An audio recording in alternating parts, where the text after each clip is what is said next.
All right, so you're watching this. These are hoodies. This is a 4-color. I would call it, it's like a simulation process. The same method. It is a, it's a halftone spot color. It was done in Separation Studio, but I'm printing these hoodies, and I just did a video on the t-shirts, getting you up close, so I'm gonna get you up close on the hoodies now. But you see all the differences and the shades and how crisp that design is. I'm gonna show you how it's done. But first, I gotta plug the Platens. These are Bison Platens. So plywood. These are a plywood on a base plate. So you always hear that, oh, you can't do the simulation process without aluminum platens. No way. Never use aluminum platens on a manual press. I think they're only meant for automatics. So what is Bison Platen? It is a base plate bolted to a bracket. So it gives you a solid foundation. It allows you to customize your tops. So these are a 14.5 by 19. You can make any size you want. I did a 16 by 22 board the other day for some large backs for a club, and they're a 4-color, perfect registration. And these helped out. This is a smaller set. These helped out because I usually run on the larger boards two brackets, on top of each other just to support that big board. But this, I have the bracket and base plate, and it helps keep the board flat. You get all these mounting holes. It holds it flat, pulls it flat. I don't get deflection. It's just solid. When you have a bracket, your support is 4 screws. This is all deflectionary, and you can warp out there and stuff. And your screws are the only thing holding you on. So if your screws come loose, you're gonna get movement. With this, you don't get it. It's solid. You're gonna see here in a minute. I hold perfect registration on these hoodies. If you've got aluminum platens, I mean, when they get warm, they wiggle because they're double stick tape. That's the only thing that holds them on. And if you need to change out of size, hardware store. These are just the return on investments is just great. Aluminum platens, you get for those. If you change your size, you have to buy a whole new set, and that's an expensive investment. So I just wanted to highlight that really quick. Now we're getting to the printing. So my white on this one is a Union 1070 Performance Poly. I do cut it with a blend of stretch additive and soft hand. I cut it with a 30% mix. And the soft hand just gives it a better feel, helps. I print a high mesh. These are going to be 230s, except for the grays of 305. And the stretch, I think, just helps longevity of it. I've been using that for years. I've got clients that have prints that are 10 years old that aren't cracking. They look just like the day they printed. And that's a lot of reason why I have my return customers, is because of how I mix up my inks. This is like a 5-color simulation process. And you're going to see I don't print it that way. I flash everything. I do adjust my inks with soft hand for the opacity. And we'll walk through that as we print. The reason why I flash everything is I like the crisp detail. I think it's worth the time, to flash it and move on. To me, quality is key, and customers really appreciate that. So here's the white. You see how smooth the white's going to print. See my angle? So I bring it in close. My ankle is vertical. I'm kind of shearing that. And I'm probably on my 30th hoodie already. And look, my halftones, they're crisp. It's got you put that in a really nice layer. I've got to push it down.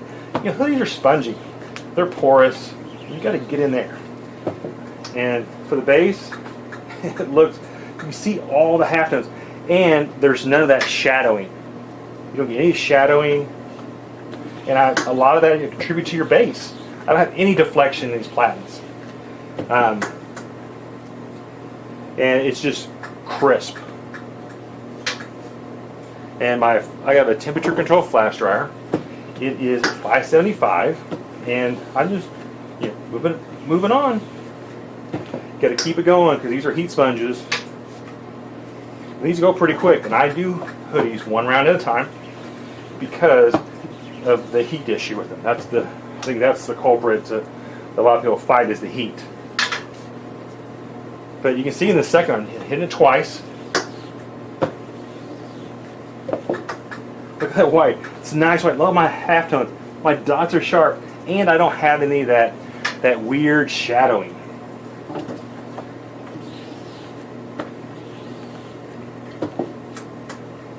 and I do these all the time. I don't mess up.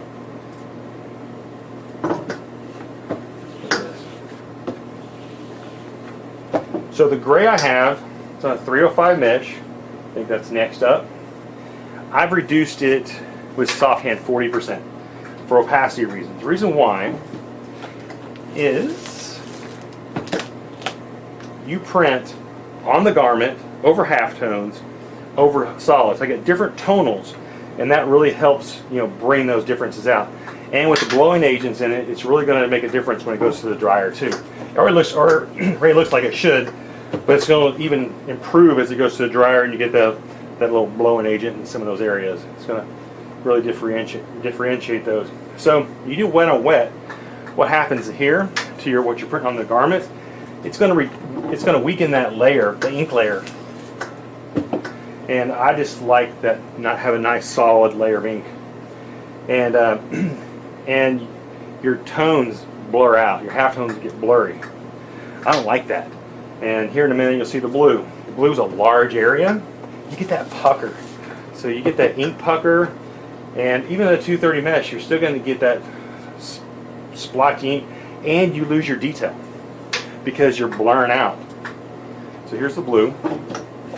It's on a 230. So I'm pushing it. Perfect registration.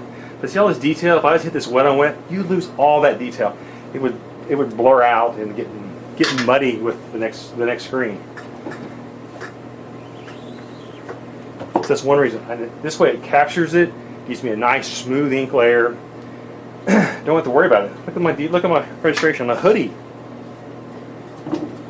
It's really nice registration. Now my press is a Hopkins BWM convertible, and I think it's one of the better presses on the market. And you know, it plays a factor in it. Your equipment plays a factor in it. But look at that. Perfect registration so far. And let's go to the pink. So the pink, I will hit it twice. I will shear it. The reason why I'm shearing it is because you have blowing agents in the white. If you run through the dryer, it's going to dull that out. And in these designs, the color vibrance was key. So I'll do a shear layer, kind of trap that, and then I'll do another one, and it really brings that intenseness to it. And so I maintain that brightness. And it's just quick. If I was to hit it twice, I'd probably lose some of the detail. I mean, there's some detail in here, and some really fine lines. But if I'm flashing it and I come back with it, I'm right spot on. So I'm just stacking. And so this is the last one. So it'll flash. And then here's what I do at the end. At the end, print my last one. Then I rotate it. That way the last shirt to be printed does not stay into the heater and then the issues. The other one can dry. So this one's done. Look at that. Perfect registration. Nice print. The print's light.